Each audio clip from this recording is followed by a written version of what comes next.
The trade war between the United States and Canada has just taken a much more personal turn. After last-minute negotiations collapsed, U.S. President Donald Trump has revived one of his most provocative attacks on Canada, suggesting that Ottawa wants the benefits of being a state without being one. And Canada's Prime Minister Mark Carney is firing back. Carney says Canada has been attacked economically and has now declared that Ottawa will respond with tariffs, dollar for dollar. The result? A trade relationship between two historic allies is rapidly turning into an open economic confrontation. So how did we get here? For several days, Washington and Ottawa appeared to be moving toward a deal. President Trump had even delayed his planned 50% tariffs by 3 days, giving negotiators more time to reach an agreement. There was optimism on both sides, but that optimism collapsed late Friday. Canada suspended the negotiations and ordered its negotiating team back to Ottawa. Carney said the United States had introduced new conditions at the last minute that Canada considered unfair, uneconomic, and unacceptable. He argued that Washington's demands went beyond tariffs. According to Carney, the U.S. wanted restrictions that would limit Canada's ability to negotiate future trade agreements with other countries. Ottawa also objected to proposed changes affecting Canadian automobile production, as well as issues involving Quebec's French language and culture. Carney's message was blunt. Canada would not accept a deal that compromised its economic independence or sovereignty. We cannot accept what they've offered, and we will not give what they've asked, he said. And then Washington's tariffs kicked in. The United States imposed 50% tariffs on roughly $20 billion worth of Canadian goods. The affected products include wine, dairy products, cement, clothing, furniture, and hockey equipment. But this is an important distinction. The 50% tariff does not apply to everything Canada exports to America.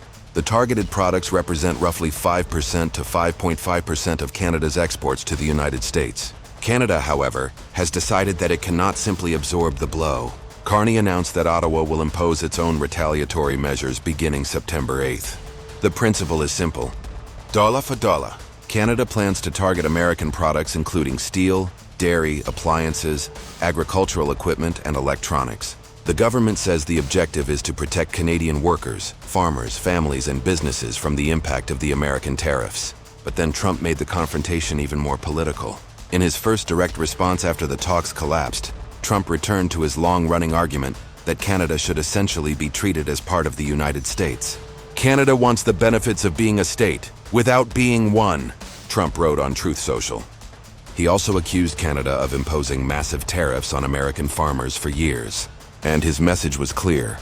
No more. The comments revived Trump's controversial rhetoric about Canada becoming the 51st U.S. state. But this time, those comments come against the backdrop of an actual trade breakdown, and Carney isn't backing down. He described Trump's latest tariffs as a miscalculation designed to hurt and divide Canada. Speaking to Canadians, he said the countries were now effectively in a trade war. "You're at war when you get attacked," Carney said. "We got attacked." That language marks a remarkable deterioration in relations, because the United States and Canada aren't ordinary trading partners. Their economies are deeply integrated. The two countries traded roughly $880 billion in goods and services last year, and nearly 70% of Canada's exports go to the United States. Entire industries on both sides depend on that relationship. Cars and auto parts cross the border repeatedly during production. Canadian manufacturers depend on American customers. American businesses depend on Canadian raw materials, components, and energy. So when tariffs go up, the damage doesn't necessarily stop at the border. Costs can move through supply chains. Businesses can face higher input prices. Consumers can ultimately end up paying more, and workers can be caught in the middle. That is why Canadian provincial leaders have been watching this confrontation so closely. Ontario Premier Doug Ford has backed Carney's decision to reject the American offer, arguing that the proposed deal would have hurt Ontario's automobile, steel, and manufacturing industries. British Columbia Premier David Eby went even further. He warned that Washington's demands could reduce Canada to what he called the economic equivalent of the 51st state. Even Canada's conservative opposition leader Pierre Poilievre has described the latest U.S. tariffs as unjustified. But not everyone is comfortable with escalation. Alberta Premier Danielle Smith, whose province has major economic interests in energy and the American market, has urged Washington and Ottawa to return to negotiations. Because Canada has an obvious problem. It wants to stand up to Trump, but it is also heavily dependent on the U.S. economy. and replacing that market is not something Canada can accomplish overnight. Carney knows this. That is why he is also talking about diversification.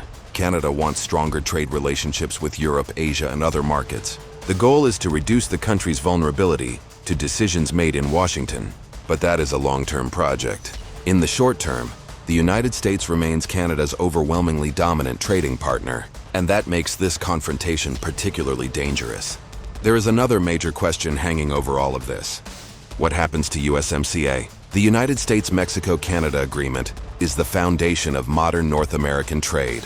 It replaced NAFTA during Trump's first presidency and supports an enormous volume of commerce between the three countries. The agreement underpins roughly $1.6 trillion in annual trilateral trade. Canada and Mexico had asked for USMCA to be renewed for another 16 years. Washington did not agree to simply extend the agreement in its current form. Instead, the three countries were heading into a mandatory review. Now that review is happening against the backdrop of a fresh U.S.-Canada trade war. And Carney admits that the collapse of the bilateral talks is certainly not good news for the future of the agreement. That could become the biggest consequence of this entire dispute. Because businesses don't just need cheap access to markets. They need certainty. They need to know where factories should be built, where supply chains should run, where investments should go, and what tariffs will exist 6 months or 5 years from now. The longer Washington and Ottawa remain locked in confrontation, the harder those decisions become. And there is a deeper political shift happening in Canada. Carney has effectively told Canadians that the old relationship with America may be over. The idea that Canada could simply rely on the United States as its closest economic partner is being reconsidered. Canada is now talking about strengthening its own economy and building new international partnerships. Trump, meanwhile, is arguing that America's economic power gives Washington leverage over its neighbors, and that creates a fundamental clash. Washington says, Canada benefits enormously from access to America and must make concessions. Ottawa says, Canada will trade with America, but it will not surrender its economic sovereignty to America. That is the real battle underneath the tariffs, and neither side appears ready to blink. The United States says Canada walked away from what Washington considered a favorable offer. Canada says Washington changed the terms and demanded too much. The U.S. has imposed 50% tariffs. Canada has promised dollar-for-dollar retaliation from September 8th, and there are currently no clear signs of an immediate return to negotiations. So this is no longer simply another tariff dispute.